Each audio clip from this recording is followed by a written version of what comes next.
Grace and peace. I'm Brian Musser. I'm the Baptist campus minister at Drexel University, and this is an introduction video to our new Bible study for the Peace and Power Bible study called Workship. Workship, putting the work back into worship. We're going to be looking at how worship can feed off of our work and how our work can feed off of our worship. Kind of the tagline, the intersection between what we believe and what we do.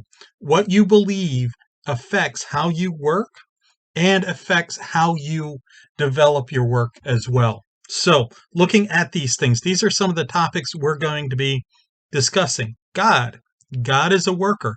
In the very first sentence of the Hebrew Bible, it's God creates, which is an act of work. We're going to look at that. We're going to look at humanity designed in God's image, and as we are designed in the image of God, we work like God works, and somehow God's image can be displayed in us as we work. Humanity is created, called to work in God's context and God's community. We'll be looking at some of those ideas throughout.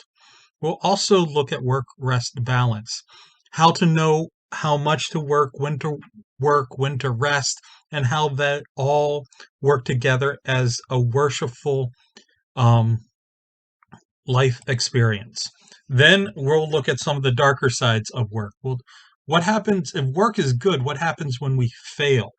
What happens when we can't work, whether that's through disability, illness, or unemployment? What would happen if the entire world shut down in a pandemic and we weren't able to work like we're used to?